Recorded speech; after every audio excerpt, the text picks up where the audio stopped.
दोस्तों मानो या ना मानो, इस बार के मेट गाला में सबसे ज्यादा बोलबाला रहा है इंडियन सेलिब्रिटीज का। मतलब मेट गाला है फैशन की दुनिया का ऑस्कर। अब ऑस्कर अवार्ड तो हमारे देश में कोई फिल्म जीत नहीं पाती, और जो जीत सकती है या बोलो जीतना डिजर्व करती है, उस फिल्म को हम लोग ऑस्कर के लिए भेजते नहीं है। तो ग्लोबल लेवल पे प्रेजेंस दिखाने के लिए हमारे पास सिर्फ और सिर्फ मेट गाला और कैंस जैसे इवेंट्स बचे हैं, और इसमें भी पिछले कुछ समय से ही इंडियन सेलिब्रिटीज को इन्वाइट किया जा रहा है। इसके बावजूद कुछ सेलिब्रिटीज अपना एटीट्यूड दिखाने से बाज नहीं आ रहे। जैसे मेट गाला 2026 में कौन कौन आया, किसने क्या पहना, इसकी बात तो हम इस वीडियो में करने ही वाले हैं। लेकिन आपकी जानकारी के लिए बता दूं कि इस बार के 2026 के मेट गाला के इनवाइट्स लिस्ट में प्रियंका चोपड़ा, दीपिका पादुकोण और आलिया भट्ट का भी नाम था। अब प्रियंका का मेट गाला ना अटेंड करने का जेन्युइन रीजन था, क्योंकि पहले तो प्रियंका उनकी वेब सीरीज सीटाडेल के सीजन 2 के लिए ग्लोबल प्रेस टूर कर रही हैं, जिसमें वो बिजी हैं। जिसके तुरंत बाद 9 मई को प्रियंका को गोल्ड हाउस गोल्ड गाला 2026 में गोल्ड वैनगार्ड ओनर के अवार्ड से सम्मानित किया जा रहा है, इसलिए प्रियंका नहीं आ पाई। ऊपर से प्रियंका यहाँ ऑलरेडी 5-6 बार आ चुकी है। वहीं दीपिका भी मेट गाला में 3 बार जा चुकी है, और वो शाहरुख खान के साथ उनकी फिल्म किंग की शूट में साउथ अफ्रीका में बिजी हैं। इनफैक्ट रिसेंटली दीपिका अपनी दूसरी प्रेगनेंसी भी अनाउंस कर चुकी है, इसलिए इतने हेक्टिक शेड्यूल के बीच दीपिका का मेट गाला में ना जाना जस्टिफाइड है। लेकिन आलिया के पास इस बार मेट गाला में जाने का तीसरा मौका था, जिसे उन्होंने अपने बिजी शेड्यूल के चलते गवा दिया। तो तरीके से इस बार कोई भी बॉलीवुड एक्ट्रेस मेट गाला में नहीं पहुंची, और मे भी शायद यही कारण है कि इंडियन फिल्मों को ग्लोबल स्टेज पर रिकॉग्नाइज नहीं किया जाता। खैर, इस बार के मेट गाला में जितने भी इंडियंस आए वो छा गए, क्योंकि देखो वैसे तो हर बार की तरह इस बार भी ऐसे बहुत से ग्लोबल सेलेब्स आए थे जिनका इंडियन सेलेब से कोई कंपैरिजन नहीं किया जा सकता। लेकिन 2026 के मेट गाला की थीम थी फैशन इज आर्ट, जिसका मेन ऑब्जेक्टिव केवल कपड़े और फैशन दिखाने का नहीं था, बल्कि इसमें हमें आउटफिट्स पर आर्ट, हिस्ट्री और ट्रेडिशंस को भी दिखाना था।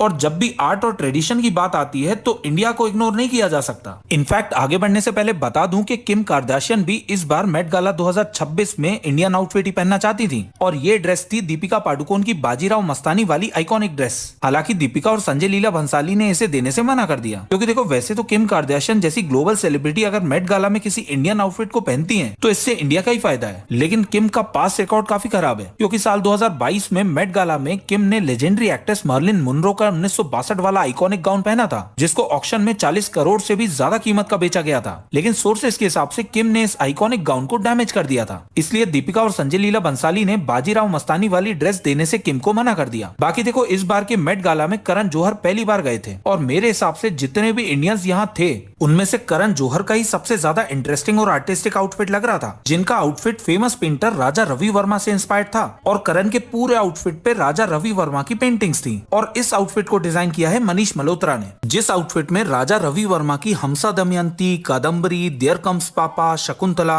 और वुमेन होल्डिंग ए फ्रूट जैसी फेमस पेंटिंग्स मौजूद थी। और पूरे आउटफिट में इन पेंटिंग्स के अलावा 3D में कमल के फूल, हंस और पुराने जमाने के पिलर्स बने हुए थे। और करण के इस आउटफिट को बनाने में करीब 5600 घंटे और 86 कारीगरों की मेहनत लगी है। ये बात अलग है कि करण को इस आउटफिट में देखकर ऐसा लग रहा था जैसे करण अभी कोई जादू दिखाने वाले हैं। इसके बाद अगला नाम आता है ईशा अंबानी का, जिनका आउटफिट बनाया था गौरव गुप्ता ने। और ईशा का आउटफिट भी इंस्पायर्ड था राजा रवि वर्मा की famous painting Padmini the lotus lady से, जो कि एक अप्सरा थी। और यकीन माने इस आउटफिट में ईशा किसी अप्सरा से कम नहीं लग रही थी। बात करें ईशा के आउटफिट की डिटेल्स की, तो ईशा के आउटफिट में 1800 कैरेट्स के डायमंड्स लगे हुए थे। और ईशा ने बताया कि उनके ब्लाउज पे जितनी भी ज्वेलरी लगी हुई है वो उनकी मदर नीता अंबानी की है। इनफैक्ट उनके ब्लाउज के पीछे जो ट्रेडिशनल ज्वेलरी लगी हुई थी, दरअसल वो नीता अंबानी का बाजूबंद था, जो कि मुगलों के एरा में मुगल बादशाह शाहजहां ने बनवाया था। और इस बाजूबंद की कीमत 200 करोड़ रुपए बताई जा रही है। पर देखो इसकी कीमत से भी ज्यादा ये पावर का स्टेटमेंट है, क्योंकि बनवाया इसे शाहजहां ने, लेकिन इसको ऑक्शन में खरीदने के बाद अंबानी कर रहे हैं इसका सही इस्तेमाल, और बता रहे हैं दुनिया को कि कितने शाहजहां वो अपनी जेब में रख के घूमते हैं। और तो और अगर किसी ने नोटिस किया हो तो ईशा की साड़ी के साथ में एक आम भी लटका हुआ था। अब वैसे तो हर कोई जानता है कि दुनिया के सबसे ज्यादा और हाईएस्ट क्वालिटी के अल्फांसो मैंगो अंबानीज के बगीचों में लगते हैं, लेकिन ये कोई असली आम नहीं था, बल्कि ये कंटेम्प्रेरी आर्टिस्ट सुबोध गुप्ता ने डिजाइन किया था। और असली आम जैसा दिखने वाला ये आम स्टील का बना हुआ था। तो सिमोन एशले का भी नाम आता है, और सिमोन ने स्टेला मैकार्टनी का डिजाइन किया हुआ ड्रेप सिल्वर चेन गाउन पहना था। पर सच बताऊं तो सिमोन का ये आउटफिट मुझे तो पसंद नहीं आया, क्योंकि ये जिस तरीके से बनाया गया था उससे ऐसा लग रहा था जैसे सिमोन ने इसके नीचे कुछ और पहना ही नहीं है। तो भाई लोगों, ये थे वो इंडियन सेलिब्रिटीज जिन्होंने मेट गाला 2026 को अटेंड किया है। कमेंट में बताओ इनमें से किसका आउटफिट आपको सबसे अच्छा लगा और किसका सबसे बुरा। बाकी मिलते हैं किसी